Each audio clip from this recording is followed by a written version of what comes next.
Clear!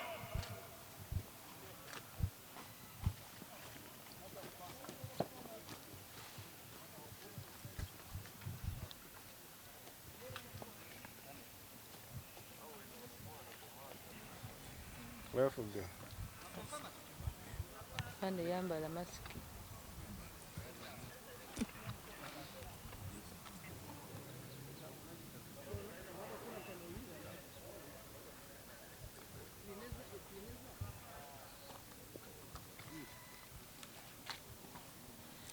Nga twatuliyanga.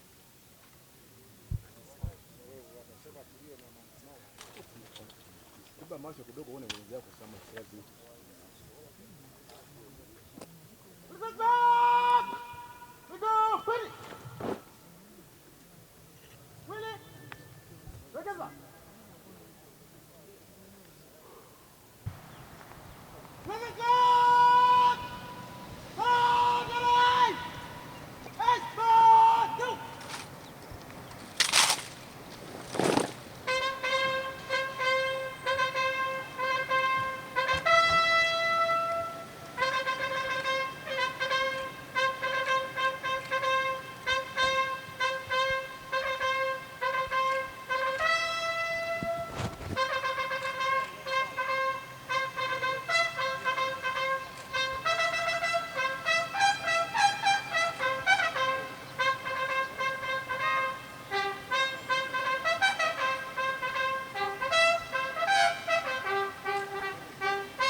Countries, if we share analysis and methods, we can be able to deal with this, because the problem with the youth is really part of the bigger problem of the whole economy. What we have advised these Ugandans is that Uganda has got a lot of natural resources, as you can see. Water, land, minerals, everything is here. And the whole of Africa is a huge continent which is still underpopulated. Remember, Africa is 12 times the size of India. You can fit India into Africa 12 times, and it will fit there.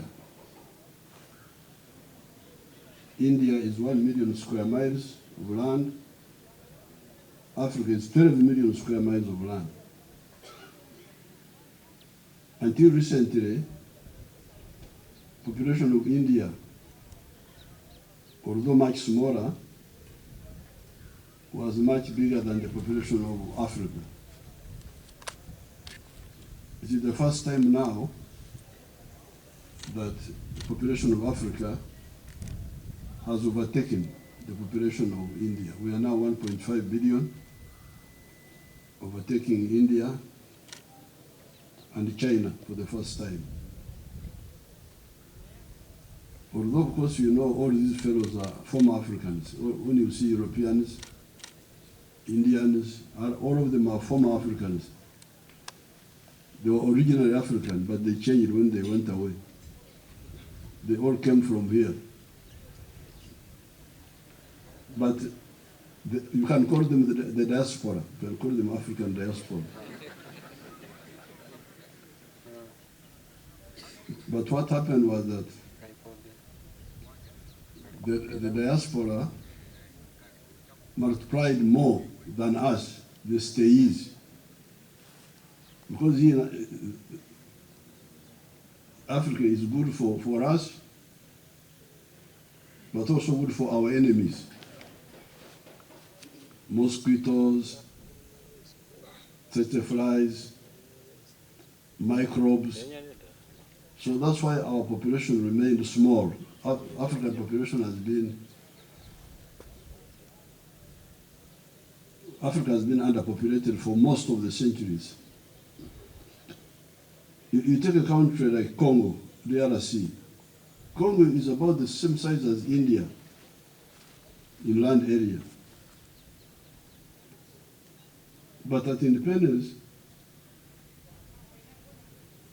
Congo was like 15 million people. It's now about 80 million in a land area which is like the size of India. So, a lot of resources and a lot of potential. But the problem is conceptual. Conceptual, how to develop these resources. And this is not strange, because in all societies,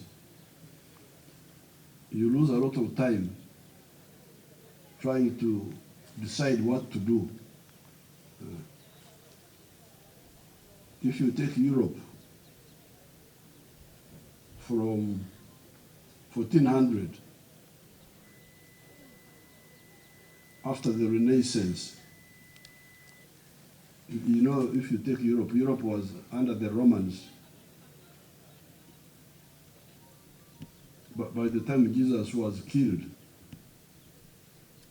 by the Jews killed Jesus. You remember, you people, the Christians. That area was under the Romans. And the whole of much of Europe was under the Romans. But then the Roman Empire collapsed in the West, collapsed in 450 AD. So Europe, that part of Europe went into dark ages until about 1400. That's when Renaissance, what they call Renaissance, came back.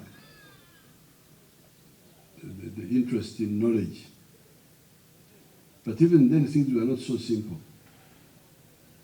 because soon you get confusion. They started with a belief in bullionism. Belief in bullionism. Bullion means gold. They started believing that if you have gold and silver, you will be rich. So countries like Spain and Portugal went to America, South America, and killed all the Red Indians there and stole all the gold. But they ended up being the most backward countries in Europe. So, bullionism was not an answer. But this took time. Took time for people to discover that bullionism is not the answer. Then,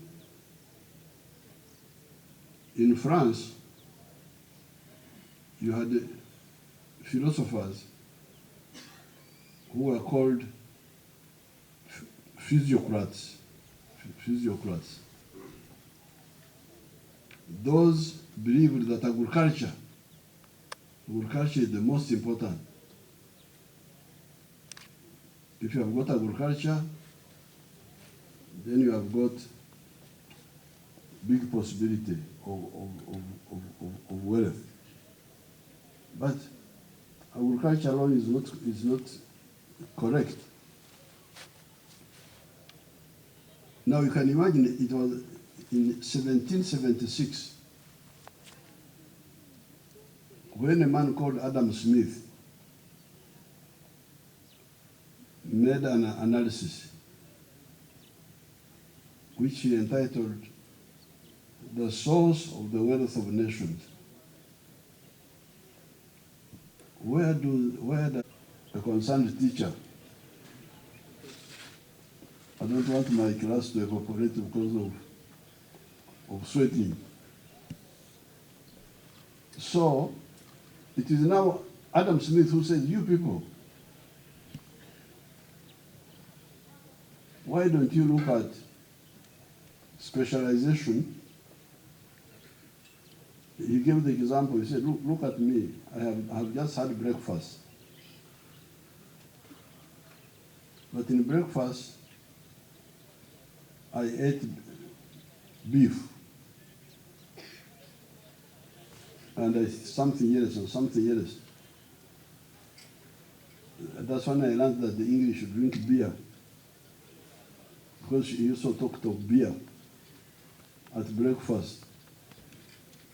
That's when I learned that the English like beer, even at breakfast. And he said, all these were provided by the butcher, provided the beef, the brewer provided the beer, the baker provided the bread. Why did they do this? Is it because they loved me? And his answer was, no, they didn't love me. They loved themselves, but in the process, they solved my problem. So here he was saying, bring up to three things: specialization. If somebody specializes in something and does it well, another one is something else. Specialization, exchange, you exchange, but also private effort. Private effort. This is the beginning of the belief in private sector. The fact that private sector is more efficient than other systems. So you can see now from the Renaissance, 1400, 1776, this is like almost 400 years.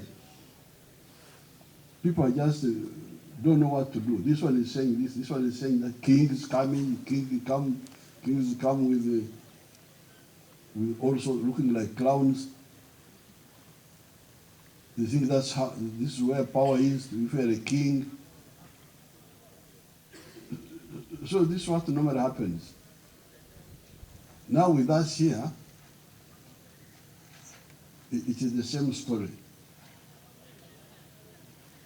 Here in Uganda, in the last almost 65 years, where we started as a student movement in the 60s, our conclusion has been that, first of all, Africa needs to go from the pre-capitalist mode of life, because remember, if you look at these countries, especially the ones with a lot of natural resources like Congo, like Uganda here, many of them, you find the majority of the people are not in the money sector. They are not in the commercial sector. they are in what they call subsistence economy. I don't know about Kenya, how it is, but in Uganda, by independence, I think only 4% of the homesteads were in the money economy. And especially if the country is rich, if it has got a lot of natural resources, people just stay in the villages, eating free food, wanakula miembe, huko Kongo wanakulia nyani, they eat monkeys in the forest, hunting, Banyankole wanakunywa maziwa huko kijini. There are people called Bagwere here. Have you ever heard of them? Do you have a Mugwere here? A Bagwere Tumbamaite. You don't know them. The Bagwere have got a good word. They say, Okore Kida Chonka. Working only for the stomach. So this is, in our case, this is problem number one. By 2013, only 32% of the homesteads in Uganda were in the money economy. 2013, 68% were outside the money economy. They have demands. They want. You're talking of health. They want medical care. They want roads. They want security. But nobody's. Only 32% are trying to generate money. The others are just feeding themselves or underfeeding themselves because we are not even sure that they are feeding well. Lakini wanakula matoke na chumvi, they think they have eaten. Bananas and salt, they think, tumekula. 68% were outside the money economy. And we had been talking. That's when I had to involve the army, you remember. You people, come and beg these people to do money activities for their families. So we have to beg them, please, this is free coffee planted. This is what? Now, when we checked, by 2020, we found now, for the first time, 61% of the people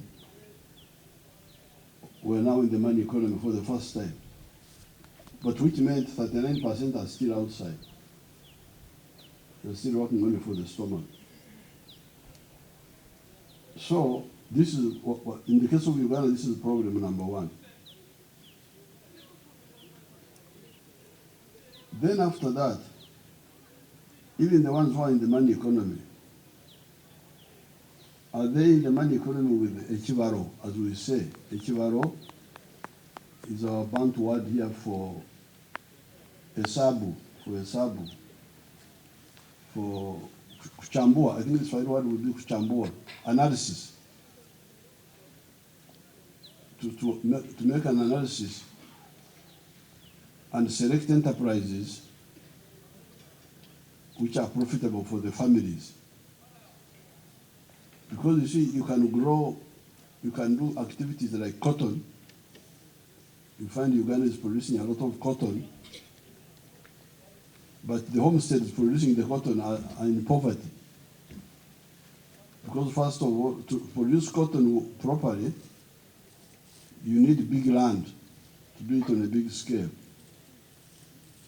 If you have got 2 acres per family, you put 1 acre under cotton, the other acre under food crops. You will not get out, that family will not get out of poverty.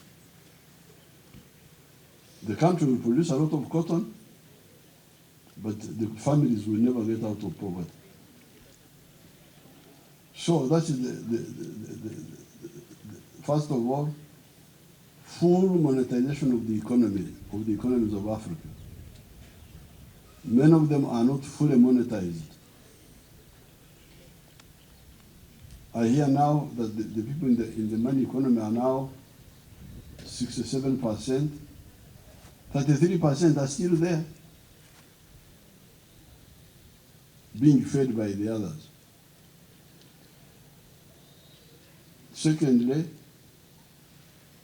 even when you wake up and you join the money economy, do so with the chibaro.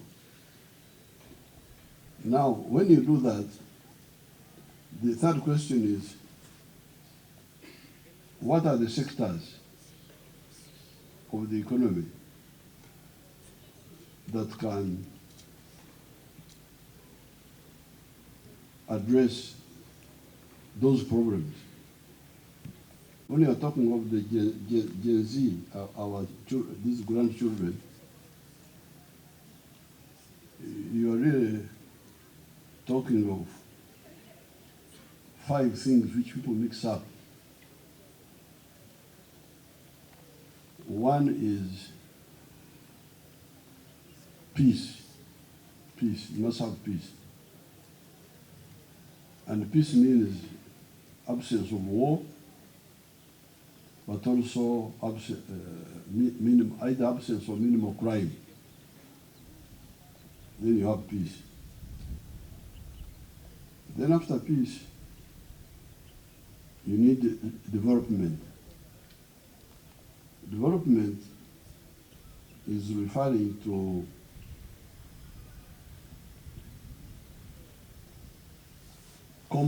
common assets of the people.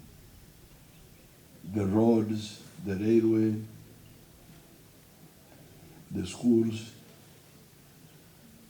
the hospitals, the electricity, infrastructure, what people call infrastructure. Much of that is part of development.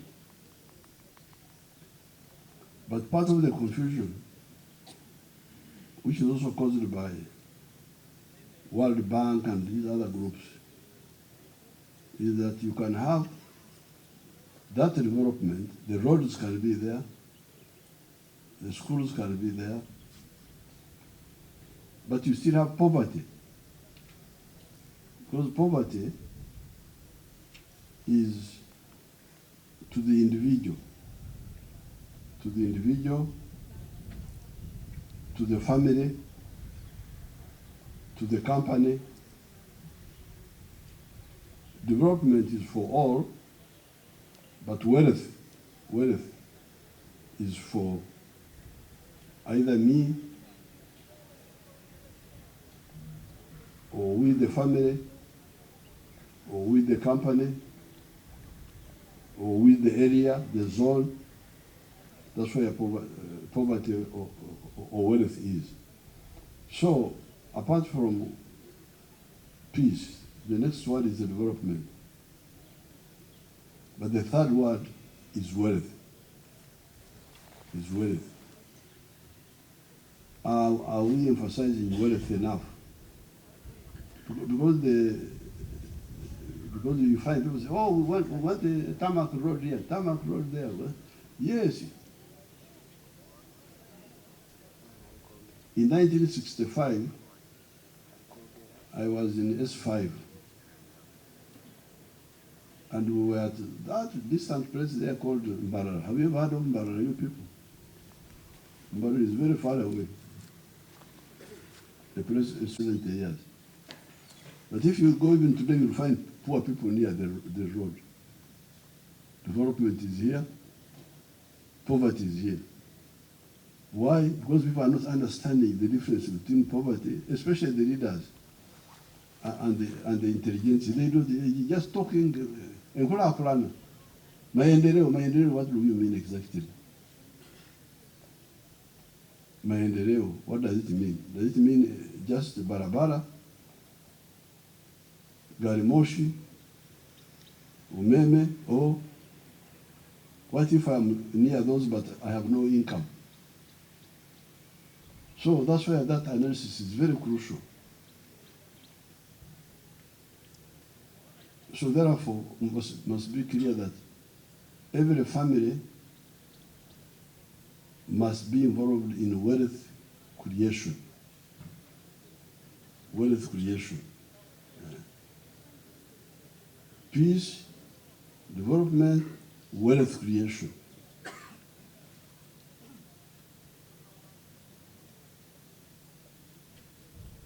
Now, once you sort that one out, then what will happen? If the families are involved in wealth creation, all of them, and with the chivaro, with the sabu, kuchambua, the calculation, then you will now have another product called jobs. Because the young people are always talking about, that's what they are talking about, jobs. Part of what they are talking about, jobs. So jobs cannot come by themselves. Jobs will come up because I am a farmer. I have used my land to create wealth, cows, farming, what. And in the process, I can employ 10 people, 20 people, and so on. The other day, I was telling our wonderful people, there are some families who have listened to our message of intensive farming. There's a man called Nyakana near Fort Portal. He's using 1.2 acres to rear cattle and poultry. And he's earning good money in a year. More than same level of activities. Employing 15 people. You will create 105 million jobs. You will have so many jobs that Ugandans will not be enough. But people don't internalize that. So running around, talking about this, talking about that. So, if you are looking for wealth,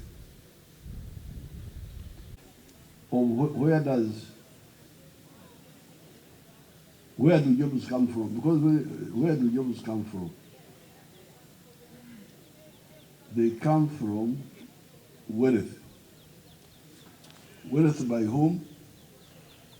By mainly the private sector, or both Ugandans and outsiders who are coming, what they call foreign investors. The more you have, the better. But then, the other question we need to be clear about, in which sectors is wealth to be found? So that's why we tell our people here, please, this commercial agriculture. Uganda has got 40 million acres of arable land. I've just told you that if we used only 7 million, forget about the 40.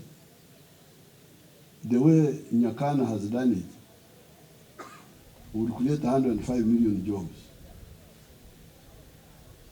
So the question is, to use agricultural land commercially, intensively. Then the second sector is manufacturing. Manufacturing. Now, this is where Africa, my daughter from Ukambani, where Africa now runs into problems. They produce raw materials. They end at raw materials. Now, this uniform I'm putting on is from here, from Native, from Jinja. This uniform has got 6 or so job levels. You grow the cotton, that is jobs, that is money. The next stage is what they call ginning. You gin the cotton, where you remove the seeds from the cotton. Those are jobs, that's more money. Now, many of the African countries export cotton at that stage, at stage 2. After ginning, they tie the cotton into bales and send it to cleverer people to make money out of their cotton. Now, the next level, if you are not so stupid, is spinning. You spin the fiber into yarn. That is the level 3.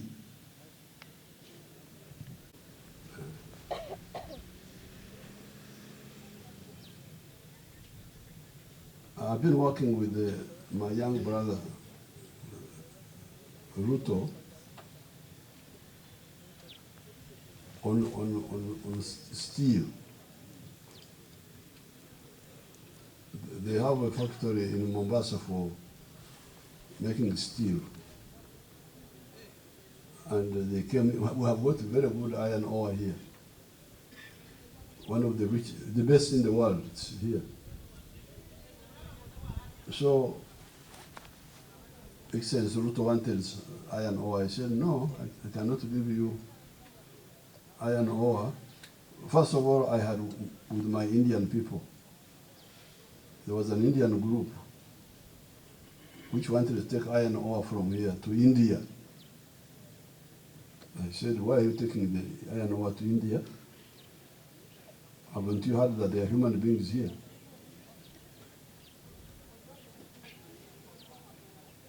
And this was, they wanted to take the one of Kanungu. Have you heard of Kanungu? Do you know people from Kanungu, how they look like? Do you have a Kanungu person here? Parliament there, called District Council. So they met with the Indians and said that they had agreed to take iron ore to India. I said, you Bachiga, what will you get? Turatunga, Dorana Namshanj. We shall get $47 per ton. Now when the Indian takes the iron ore, because that iron ore is so it's the best in the world. It is 70% pure. So from one ton you will get 700 kilos of steel. But they would give $47 to our people there locally. Now, at that time, a ton of steel was selling at $900. So for what those fellows wanted, $47, somebody sold 700 kilograms, but just rough. So I said no. I banned the export of raw materials, of minerals here. I banned them. No export of unprocessed minerals. Process all the minerals here. So now we are getting investors who are coming to produce steel, to do what we call vertical integration. Integrating from bottom to top. So therefore, from 1 ton maybe 1 ton point something, you will get a ton of steel, which at that time was giving you $900.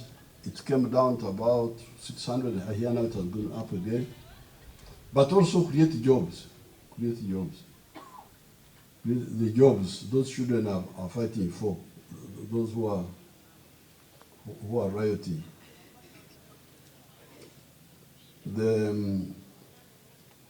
So I told His Excellency Ruto that, no, I'll give you iron ore for 2 years as you build a steel factory in Tororo. So the other one, I will lose some money for 2 years, provided your man comes and builds the factory in Tororo. This man is called Guru. He's an Indian from Kenya. It's called something. So this is the second sector. The first sector is commercial agriculture, which can create wealth and therefore jobs. The second sector is manufacturing. And I think that's where the crisis in Africa is. As long as the people are still asleep on that issue of donating Africa's raw material, even coffee. From coffee, a kilo, we may get $2.5.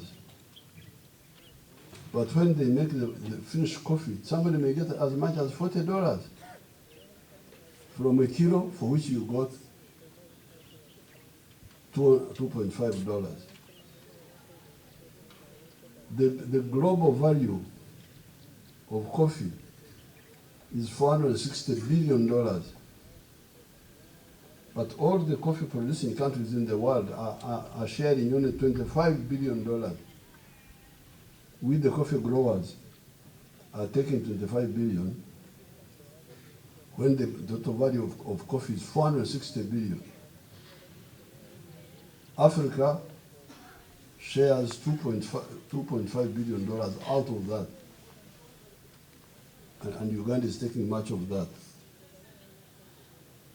A country like Germany, which doesn't produce any coffee, is earning $65 billion from coffee. While all the coffee growing countries in the world, Brazil, Vietnam, they are earning, sharing only $25 billion. So there is a crisis there in sector 2, manufacturing. That's why I have banned the export of unprocessed minerals. We have a lot of uranium here. You have heard of the problems in Niger, those countries of West Africa. Niger, Burkina Faso, Mali. They are quarreling with France. Their former colonial master. Because France has been taking uranium from those countries, Niger especially, to France to make electricity in France when Niger is in darkness. You can see where the crisis is. So here we have a lot of uranium here. A Canadian company came and said, we want to take the uranium. I said, where are you taking it? Oh, Canada. Have you heard a rumor that there are some human beings here? It's a rumor, it's not confirmed. But I hear there are some human beings here who need electricity. Why don't you build a nuclear power station here? Then I can give you the uranium for the local power station. Then I can give you some, because I'm also a Christian. I can share with you to take it to Canada. But for you to take all it to Canada when my people are in darkness here, no. So I said, let the uranium stay in the ground. The grandchildren will get it out if we are not able to get it out. So that's why I think that there's a crisis there. Donating, I don't know why they don't call Africans in the donors conference. Because the Africans are the mega donors, donors of jobs and donors of money. Now, so that is sector 2, manufacturing. Sector 3, services. Services like hotels, tourism. That one, you get some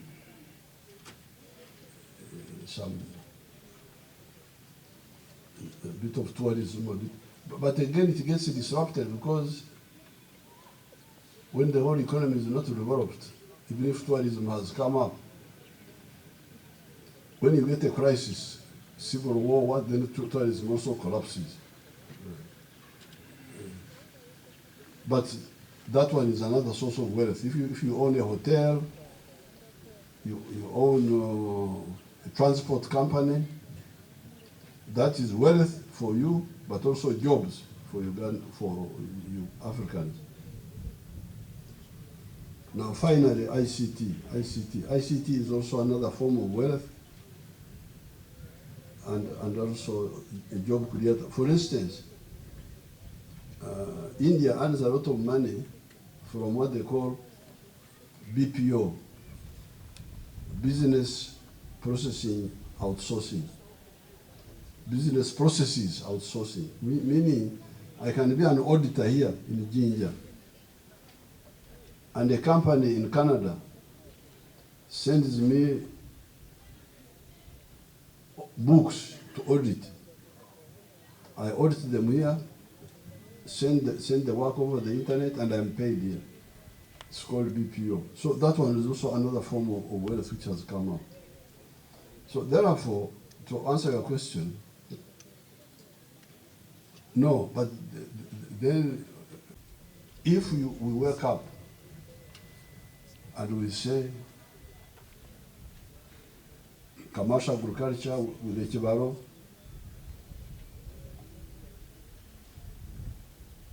manufacturing with full integration, no more export of raw materials, then very soon we shall get to another question.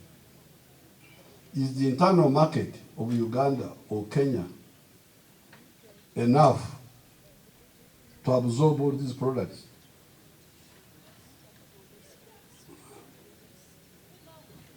Of course, the internal market is not enough.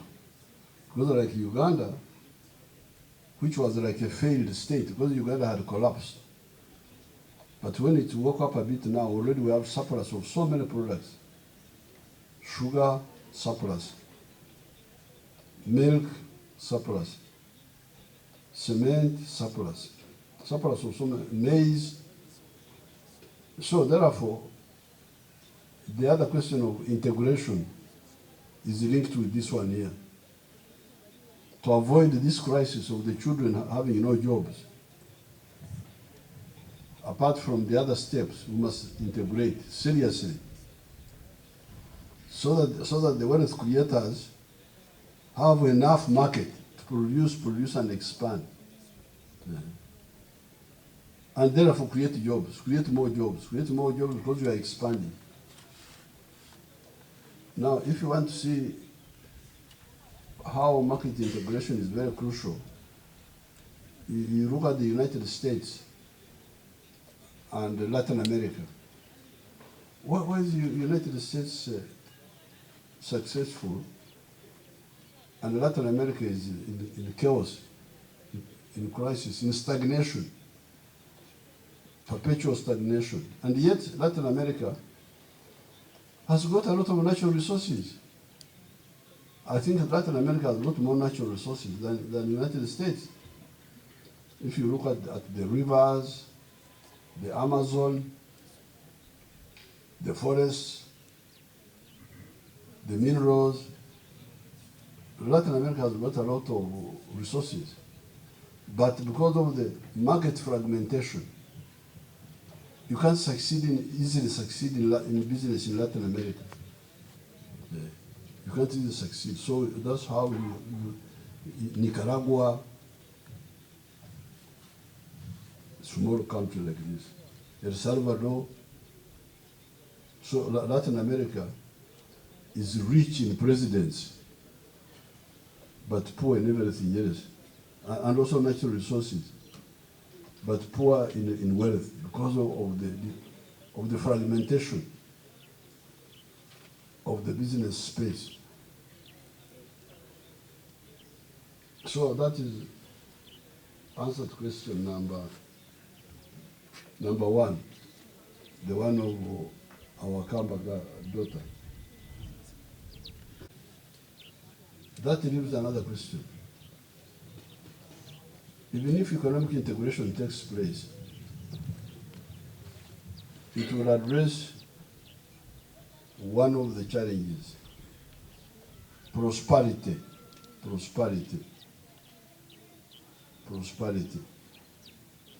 which is what we have been talking about in question number one. How to create prosperity for our people, produce a product and sell it. Sell it where? Within Uganda, but also in Africa. So therefore, market integration. But the question is,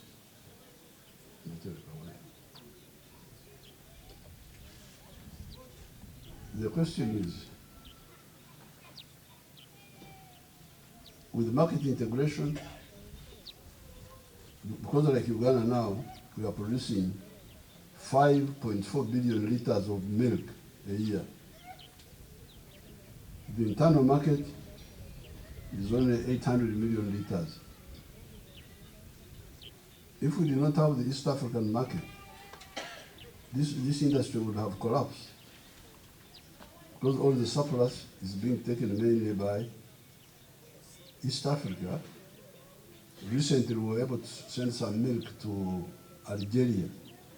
So the potential is there. Sugar, I've told you about sugar. We are producing 700,000 tons. The internal market is only 300,000 tons. So the surplus is the region which is helping us. Maize we are producing 5 million tons. The internal market is only 1 million tons. So without integration, you can forget about prosperity. You can forget. You will never manage. And you will have all those, you will have those Gen Z, what we call them. And the Arab countries you are talking about, that's what the problem. Because they just been there since independence. So economic integration may help us to support business, which will help us to support, create wealth and jobs. Although not so easily, because as long as you have got these power centers, republic of this one, republic of the other one, this one, those republics, things don't move so quickly, because there is a republic here, there is this minister, there is a director, I don't know what. They are all there doing nothing, blocking the future actually, so-called civil servants. Ideologically bankrupt, they don't see where the future is. If you want business, some people wanted me to ban rice from Tanzania. Tanzania is selling a lot of rice here. That some Ugandans are growing rice inefficiently, but the Tanzanians are growing the rice more efficiently and a bit, I hate it sweet. I mean, I don't eat rice.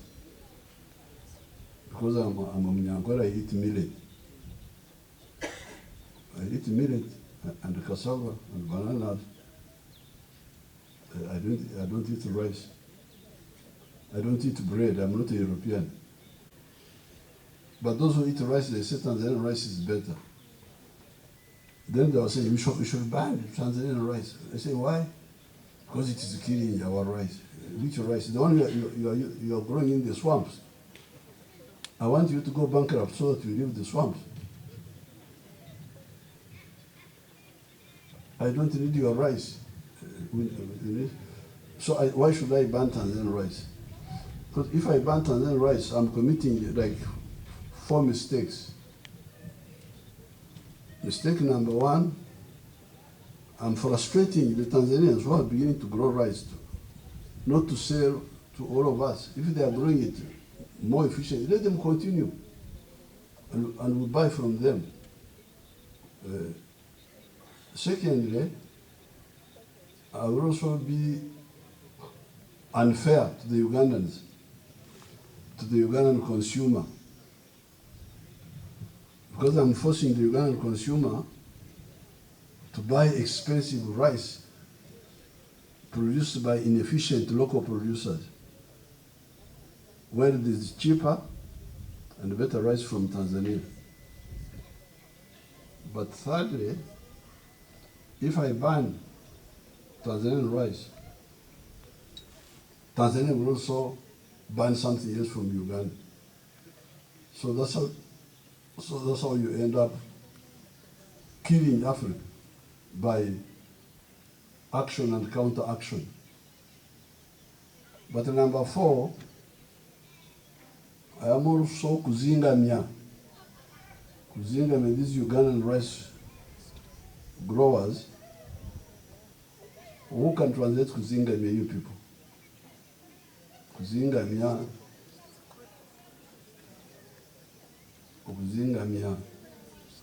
Tuno Muganda Abaganda murabye ko Abaganda banani.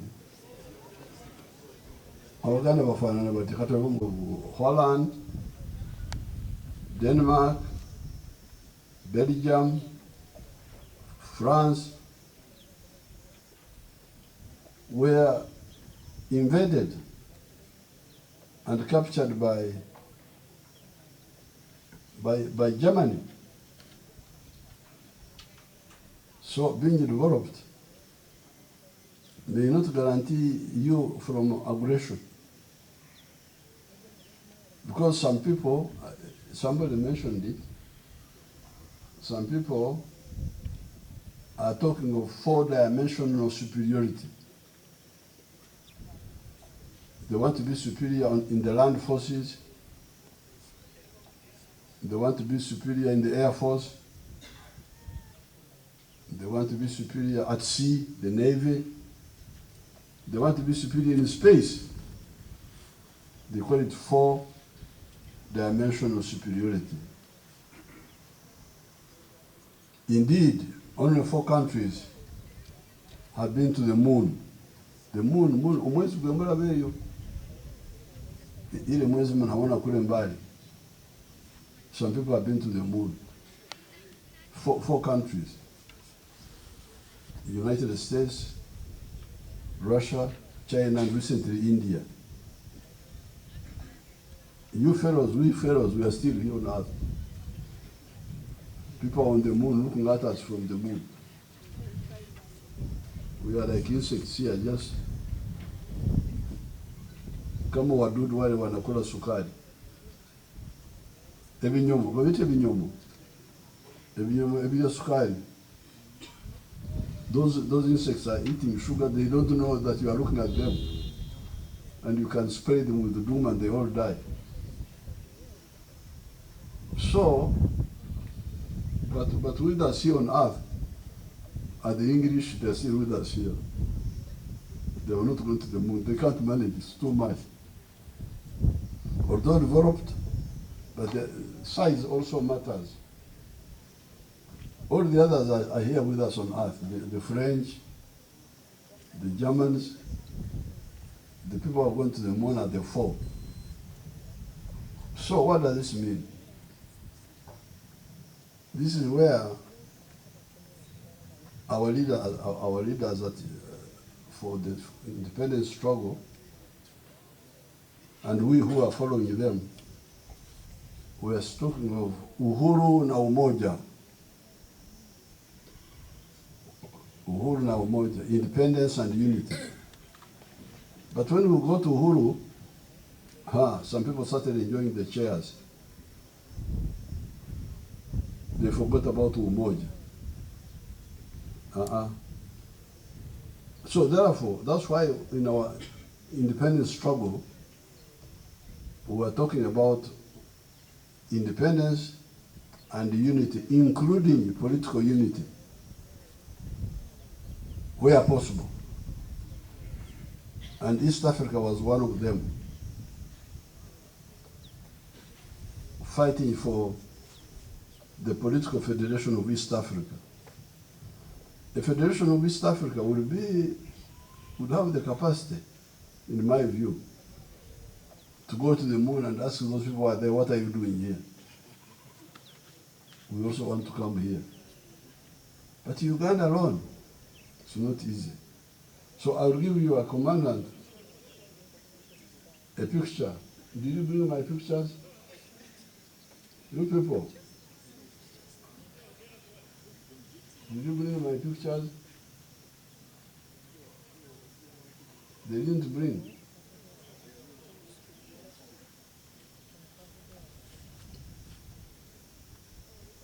There's a picture. We, the Pan-Africanists, have been challenging you fellows, you people. You have got a challenge. You need to build your prosperity through business.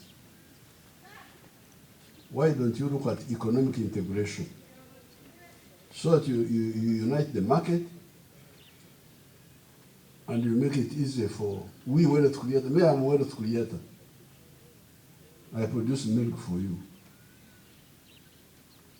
You are here in the buildings, in the flats. I am in the bush with the cows, with the mosquitoes, with what? I produce milk for you, and beef, and bananas. All I want is for you fellows, powerful people, presidents, ministers, what have you, to create a market for me so that I can sell more milk, more milk, more milk, more milk. This is what I want as a wealth creator. So that I grow and others grow, and then we build the economy. This was aim number one, economic integration, Pan-Africanism for economic integration. But secondly, why don't you look at combining strength? Combining strength. Well, you can see a country like Israel. It's a small country with high technology, but it would not survive if it did not have the United States behind it. It wouldn't. It would be destroyed in the Middle East there. So they are there because they are backed by the United States. So, for strategic security, we say, look at political integration in addition to economic integration. And then we say, by the way, the people who are telling you to unite are people who are either linked or similar, but who also happen to have one common good language called Swahili. Why don't you unite them? But we had one member of parliament in 1963, when that debate was going on. He was called Abmayanja.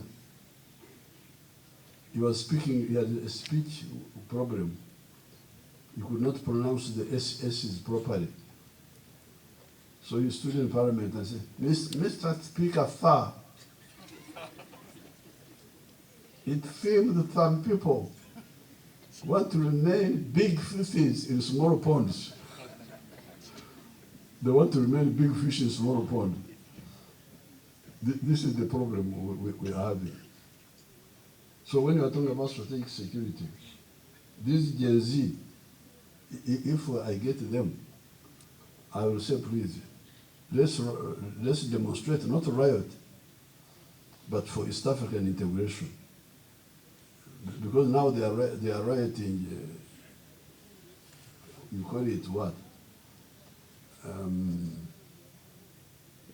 When you're not going to get any results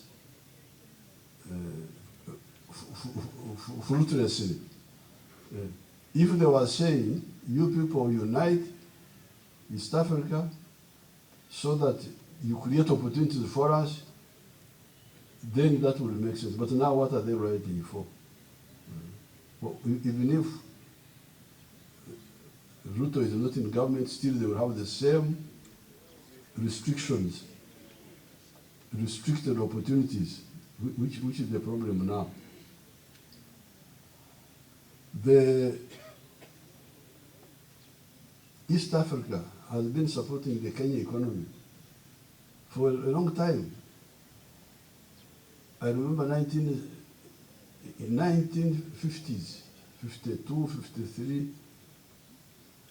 I would go to the trading center in Ntungamo there, and I would see tinned milk from New Zealand, from I don't know where, Switzerland, in Ntungamo, in the shops.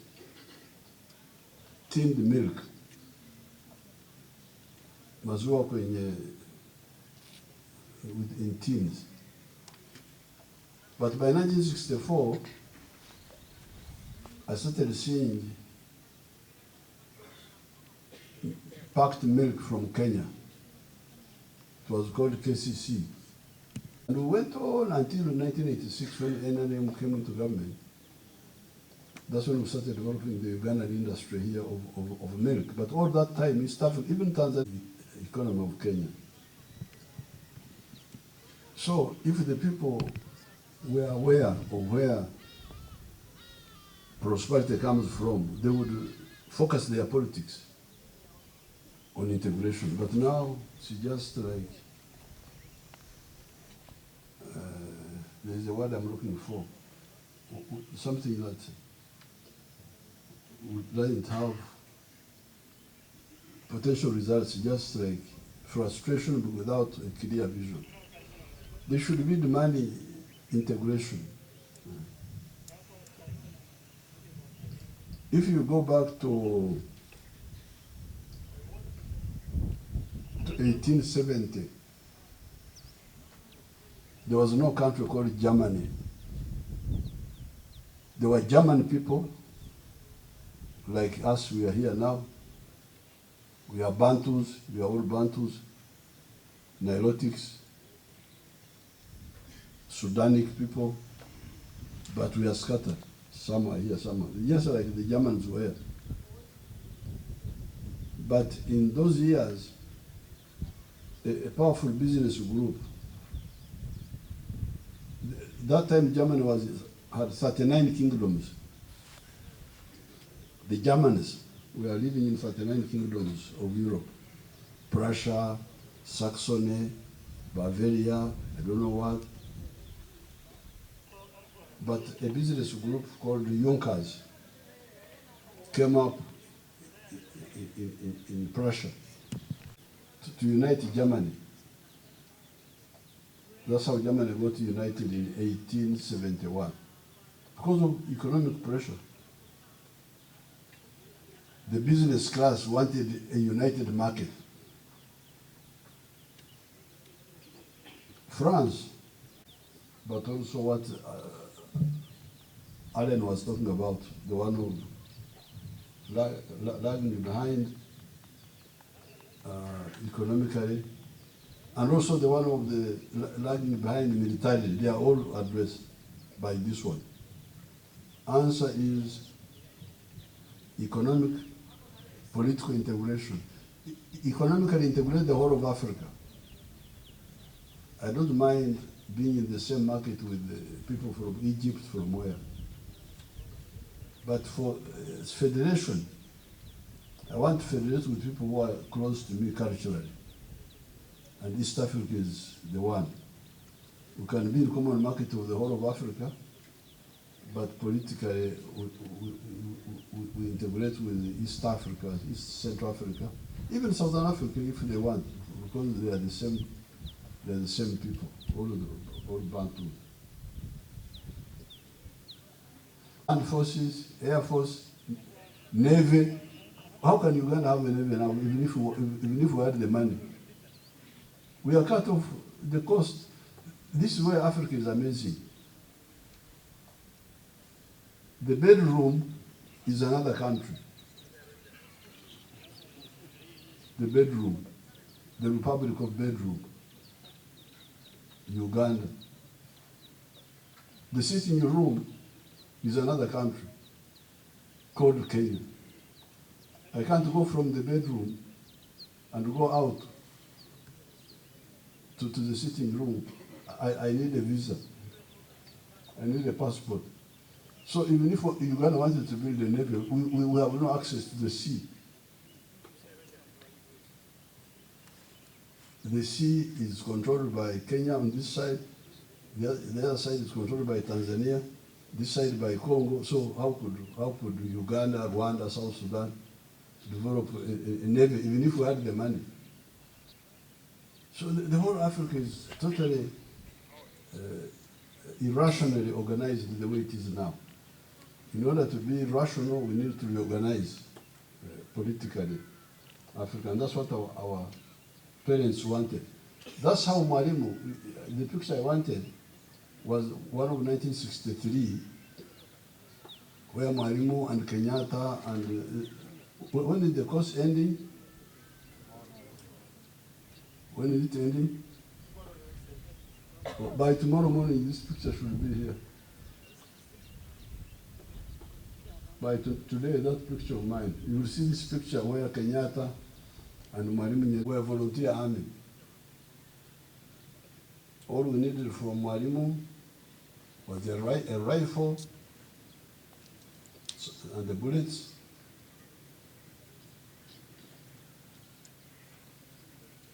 Uniform if it was available, but even if it's not available, a naked man can kill you.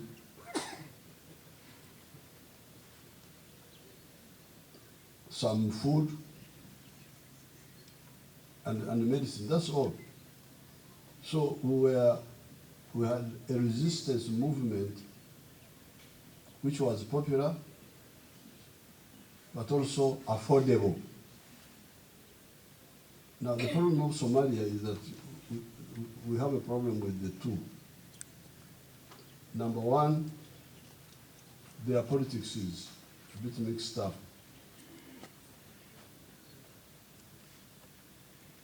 The Islamic fundamentalists are stupid people who don't know Africa.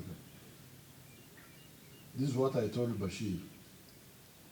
They come here empty heads. Sharia law. Who is interested in your Sharia law? I am in Nyankore. I've just heard about Christianity in the last 100 years. And you Muslims, you have also just come. But we have been here for 4.5 million years. So you can't come with Sharia law. Empty heads.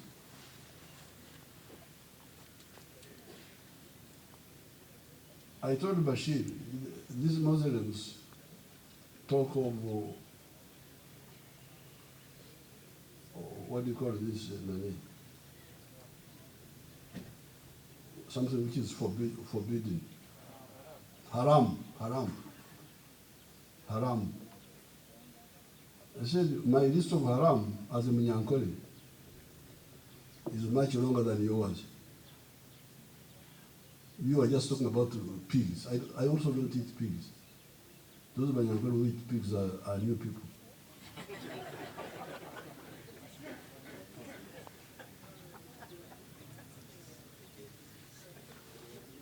I don't eat pigs, but I also don't eat fish. I don't eat fish. Banyankole, we are not eating fish. These fish eaters are a new breed. I don't eat chicken, because I believe that if you eat chicken, you will be unstable.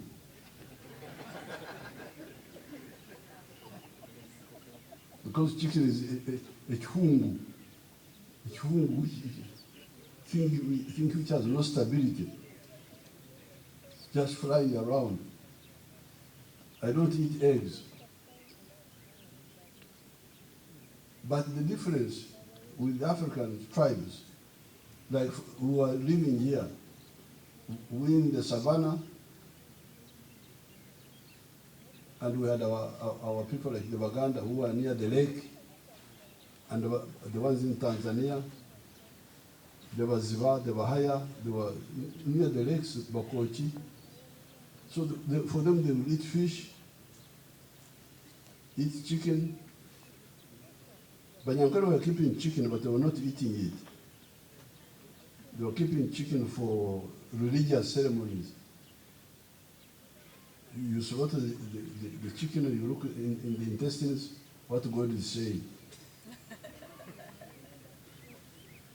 Ukuraguza. So we were living here. Your neighbor has got different things, that's his business. You don't interfere with him. And if a Muganda comes, your friend comes, you Baganda, you are the ones who eat chicken, you take that chicken and eat it. You give it to him. You don't eat it yourself, but you give it to him. This is the culture of Africa, of we. So when you have idiots coming here, saying that because some people are eating pigs, I riot. You riot. Has he put the pig in your mouth? No, he has put it in his mouth.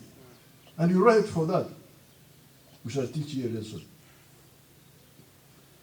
That's how we went to Somalia, to teach those idiots a lesson. Because they were disturbing, that's how they destroyed Sudan here, Sudan, Khartoum.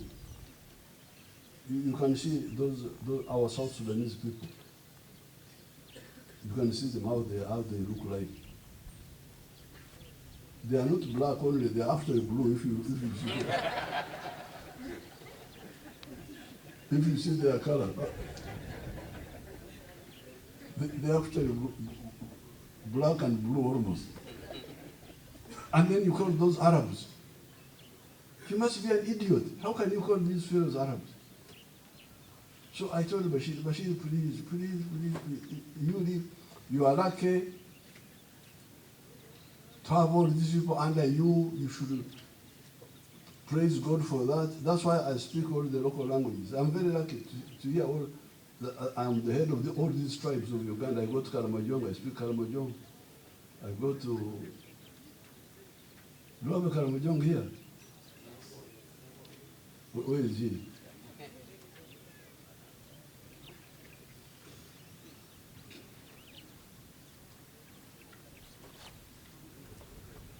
Mata no ya fande. Mata lakara. Alakara no. Alakara yoda. We speak our language. Yes, sir. Where are you from? I'm from Moroto, sir. Mafeniko? Yes, sir. Okay, thank you. Thanks, sir. So, God has given me luck to head all these people. I appreciate everybody and I value. Now this character Bashir and his group, you are lucky to lead those black people. And you disturb them that you want them to be Arabs. How can that black man become an Arab? What does he do? Idiots. So, when we went to Somalia, we had been fighting Khartoum here. Then we wanted to go and help those people. But the problem is that the local groups are not very clear about the cause, but also the methods. When Mwalimu was supporting us, he helped me. In fact, Al-Shabaab is not strong. Al-Shabaab is a very weak force. If it was strong, it would have been it would be unmanageable now. Because it's now 20 years. They are allowed to stay there free in the rural areas. They stay there. We just control Mogadishu. But they don't grow. They are not strong. The problem are just the groups we are dealing with. The leaders, not the population, but the leaders. Mwalimu helped me train a number of groups. 1971, one group, another 73, another group.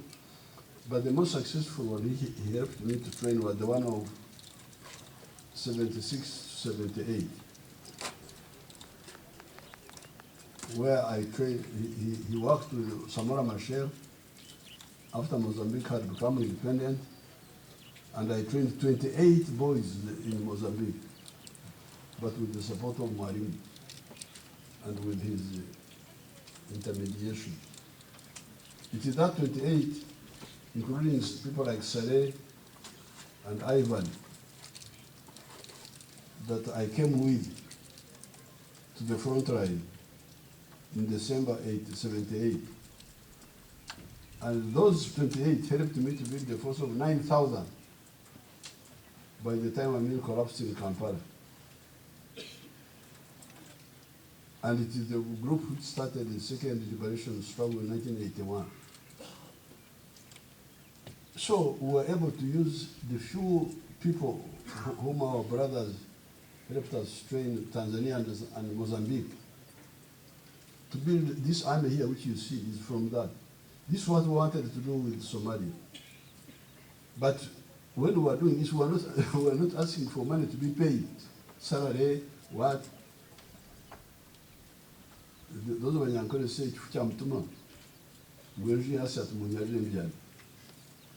a stupid man, they told him that the house is on fire. Then he said, you prepare a bed for me to sleep. Sleep where? We are telling you that your house is on fire. So this is the problem. Otherwise, we, like for instance, we are supporting South Sudan now at our own cost, with our money.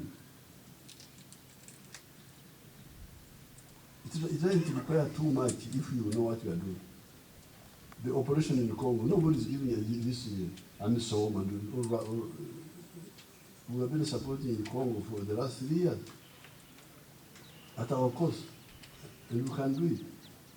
So even here, Somalia, I've been telling them, we don't need these foreigners.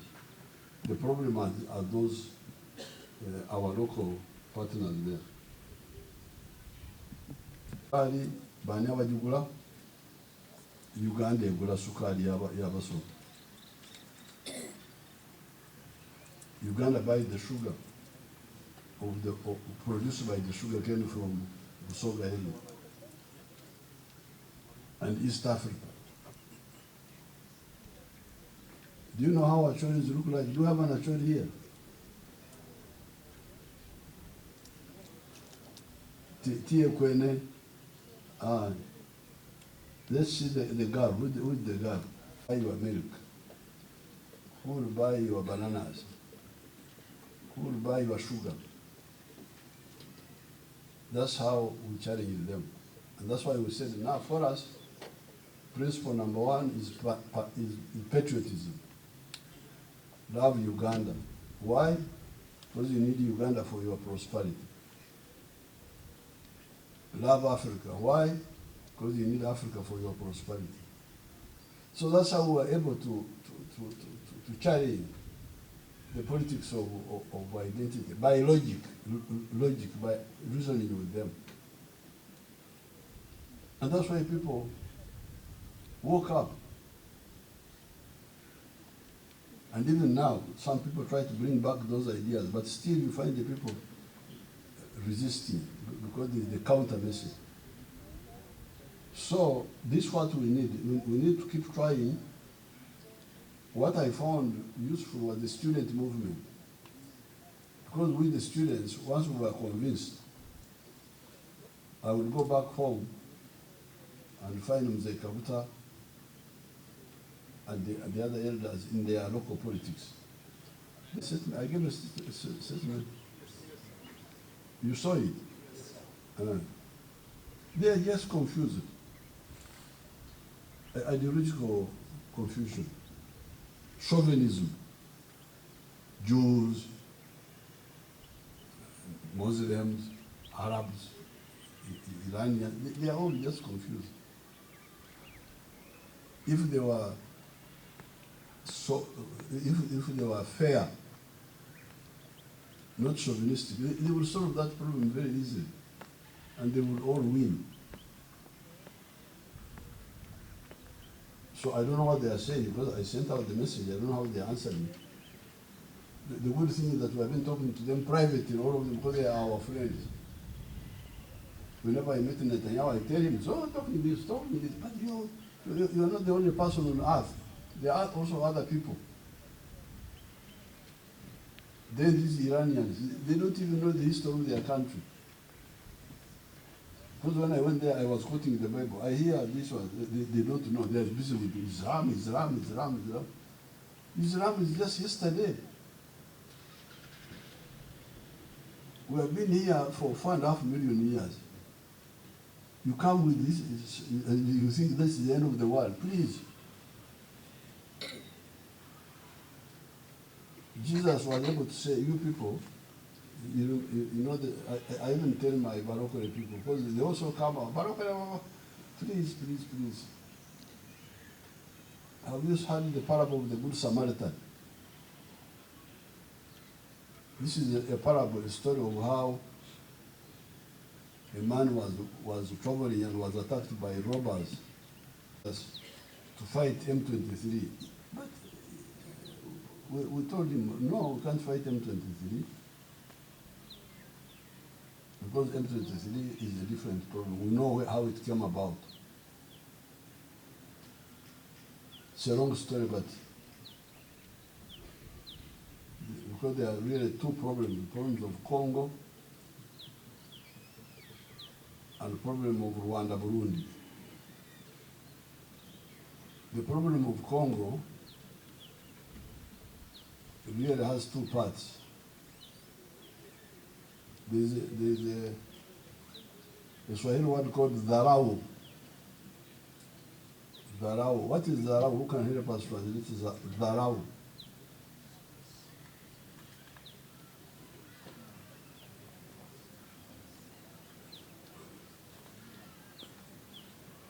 It is despised. Yes, despising. Despising, not caring about. The problem of Congo is dharau.